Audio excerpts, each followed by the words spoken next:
என்னடா இது ஒரே வெள்ளை வெள்ளையேன்னு இருக்குன்னு தானே பார்க்குறீங்க? ஆமாங்க. இன்றைக்கி நான் இந்த கேக்கை வெள்ளை கலரில் தான் பண்ண போகிறேன். எந்த ஒரு கலரும் ஆட் பண்ணாமல் தான் பண்ண போகிறேன். ஏன் அப்படின்னு கேட்டிங்கன்னா, இது வந்து ஒரு என்கேஜ்மெண்ட் தீம் கேக்கு. யாருக்கு என்கேஜ்மெண்ட்னு கேட்டிங்கன்னா, என்னோட காலேஜ் ஃப்ரெண்டுக்கு தாங்க என்கேஜ்மெண்ட்டு. அந்த பயப்புல பார்த்தீங்கன்னா, எனக்கு 1 டே முன்னாடி தான் வந்து எனக்கு கேக் பண்ணி குட்றி அப்படின்னு சொல்லியிருந்தா. சரி ஓகே பண்ணிடலாண்டி. ஆனால் முன்னாடியே சொல்ல வேண்டியதானே, என்கிட்ட அதுக்கான டாப்பர்லாம் எதுவுமே இல்லையேடி அப்படின்னு சொன்னேன். அதெல்லாம் பரவாயில்ல, நீ இருக்கிறத மட்டும் வச்சு பண்ணி குட்றி அப்படின்னா, சரி ஓகே நம்மளே ஒரு மாடலை போட்டுருவோம் அப்படின்ட்டு நானும் வந்து அங்கங்கே gold colour white colour faux பால்லாம் சொருகிட்டேன். இந்த black and white couple topper மட்டும் இருந்துச்சுங்க. அதை வச்சு பார்த்தா எடுக்கல. சரி பொண்ணோட ஹார்ட்டையும் மாப்பிளையோட ஹார்ட்டையும் சென்டரை சொருகிட்டு திரும்ப அந்த டாப்பரை வச்சு பார்த்தேன். ஒயிட்டுக்கும் பிளாக்குக்கும் சுத்தமாக எடுக்கல அப்படின்னு அதை தூக்கி அப்படியே தூரம் போட்டுட்டேன்.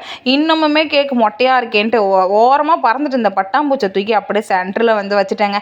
அண்ட் கீழே ஒரு ஹார்ட்டையும் வச்சுட்டு கேக்கை வந்து ஃபினிஷ் பண்ணிட்டேன். அண்ட் இதோட ஃபைனல் லுக் பார்க்கல பரவாயில்லையே செம்மையாக இருக்குது அப்படின்ற மாதிரி தான் எனக்கு ஃபீல் ஆச்சு.